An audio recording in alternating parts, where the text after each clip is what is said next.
really can't do justice to his amazing bio, but perhaps I'll try later in the hour. But we got so many things happening in the world. I don't know if I always agree with Lyndon LaRouche's solutions, but I certainly know that he's got an incredible grasp on history and has been, well, just doing a lot of amazing things over the last 50 years. And, of course, LaRouchePub.com is just one of their websites. He's been a presidential candidate. I don't know, former CIA director, called him the best private intelligence network in the world. He was well known back in the 80s for landing his helicopter at the CIA base in Langley and being received by the director. Made a lot of folks jealous of him, and that's when Bush went after him. And I meant to pull that up today before the interview, just so we could mention some of those stories, and we'll see if LaRouche can talk about some of that today. But I first wanted to get Lyndon LaRouche to break down where the state of the world is right now. This is a short segment, long segment coming up in a moment. But joining us from Germany is Lyndon LaRouche. Thank you for joining us. Good to join you. Again, via video Skype. We see Financial Times of London talking about the end of dollar hegemony. The Chinese, since you last joined us, said that we are basically already have a technical default. Do you agree with that? Well, it's worse than that. We are in a general breakdown crisis of the international, that is the transatlantic system. Everything is about to go down. There are remedies, but as long as this president remains president, there's no chance that these remedies will be supplied. However, as we know now, he has committed an act, a lie, which makes him impeachable. Now, the question is whether the impeachment rage will be strong enough to put him out or not, but an attempted impeachment at this time would cripple this guy and make him more accessible to control over legitimate institutions in the United States. Under those conditions, we can be hopeful. Well, I can ask a lot of questions here, but just a preview of what's coming up in the next hour. And again, we appreciate your time and your busy schedule, Mr. LaRouche. What are some of the topics that you would like to address for people out there? Because I have a lot of questions, but what do you think is most important right now?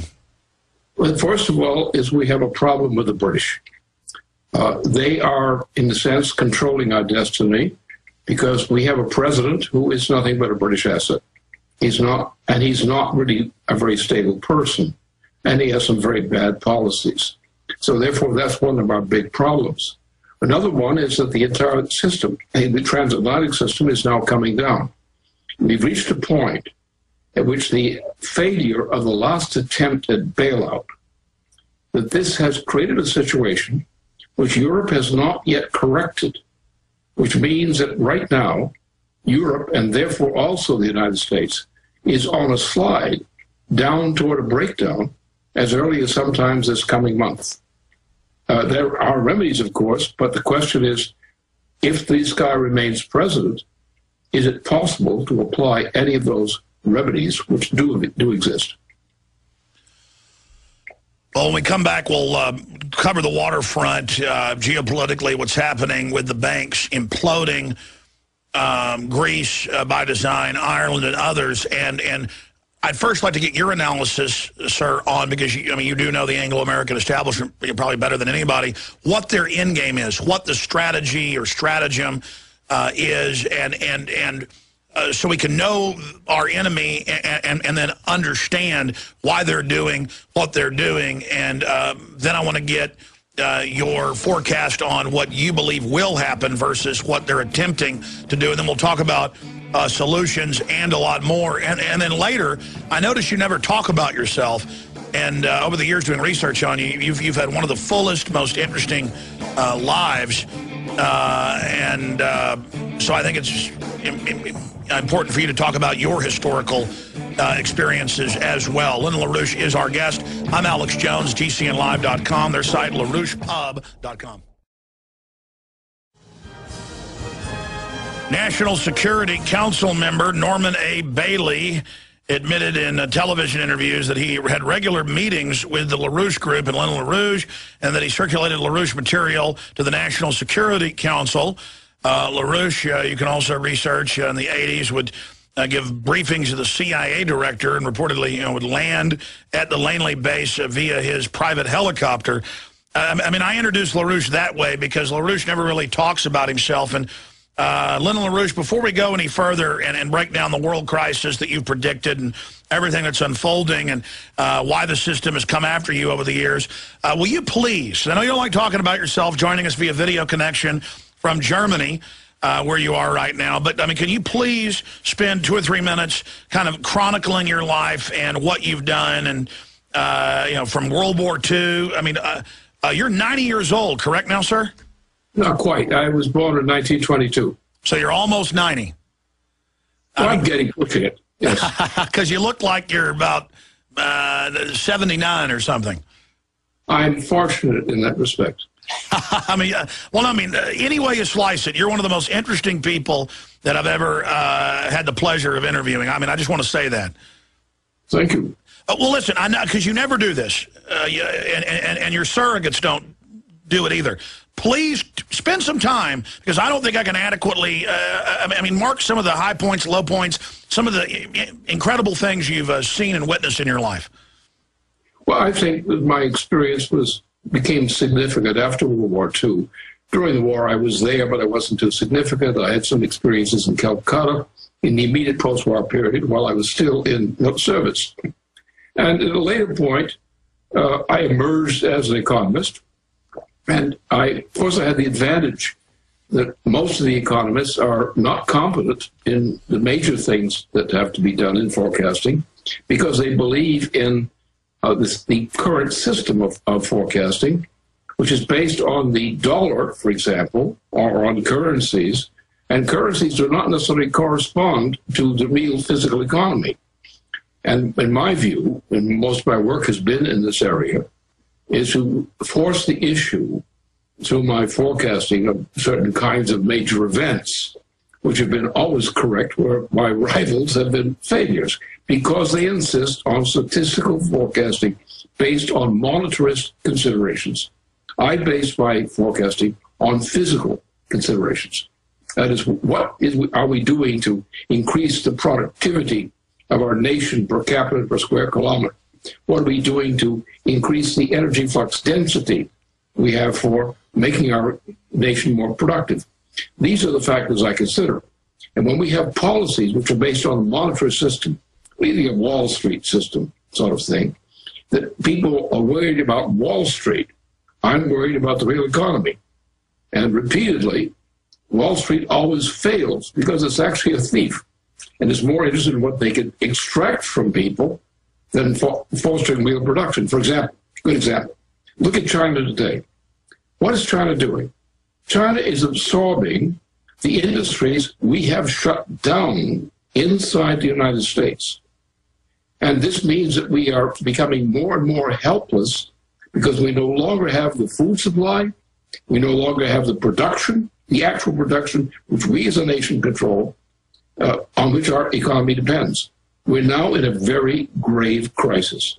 And I fear that as long as this fellow remains president, we're up for it, as they say in Britain. We're going to speak to that and get into the imminent collapse of the euro that you predicted many years ago that now is mainstream news.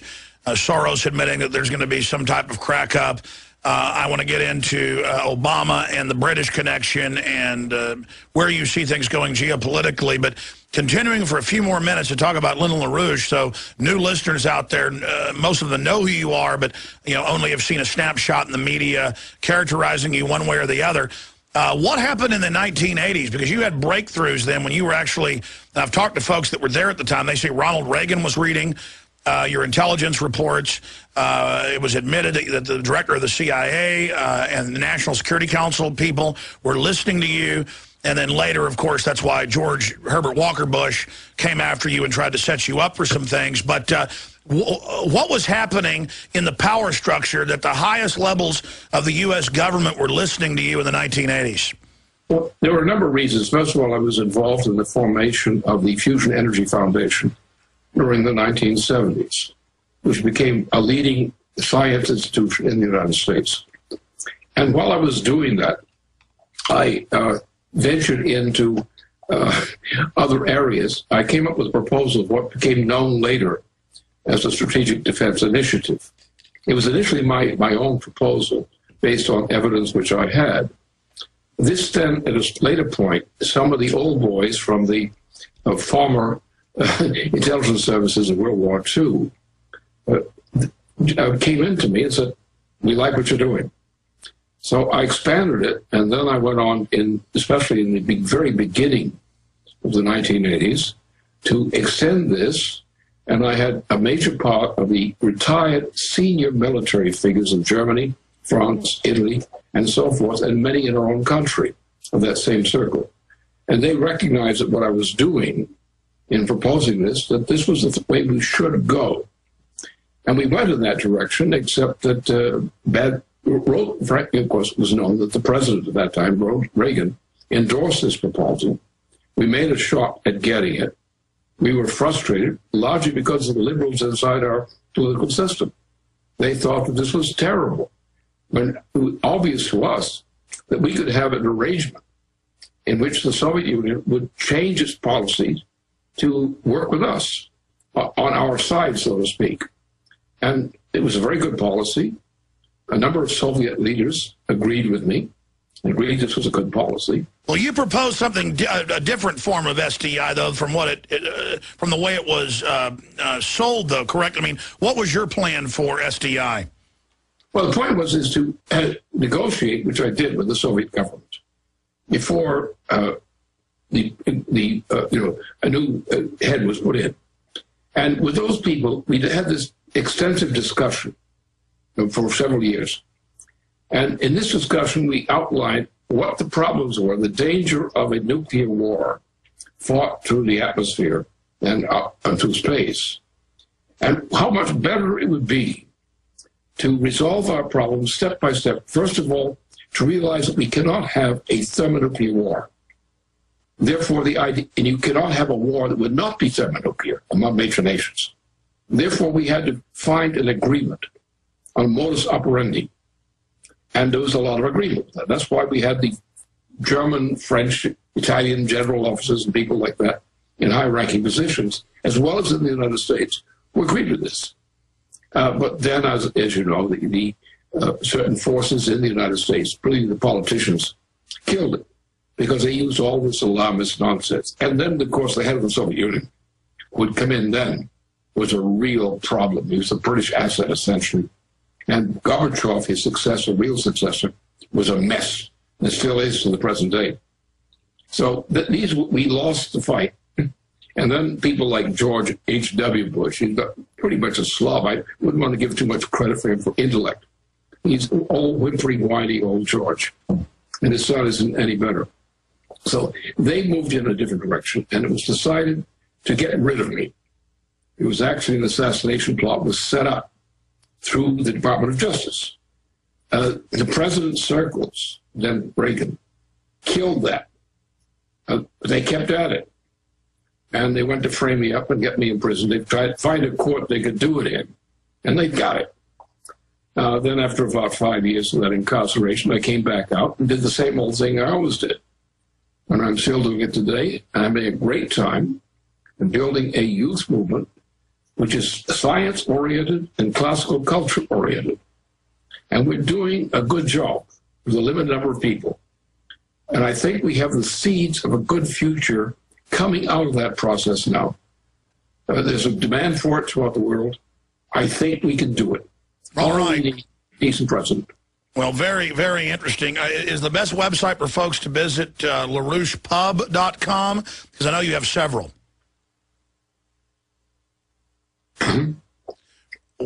What is the best website for folks to visit? Well, I think we're running the best right now because we're not that prolific. We produce about 3 to 4 products a day, which are broadcast or webcasts, as they say. It's the best. It's some of the best scientific work done today because one of our big functions is we have a science group, which is a factor in science in the world today.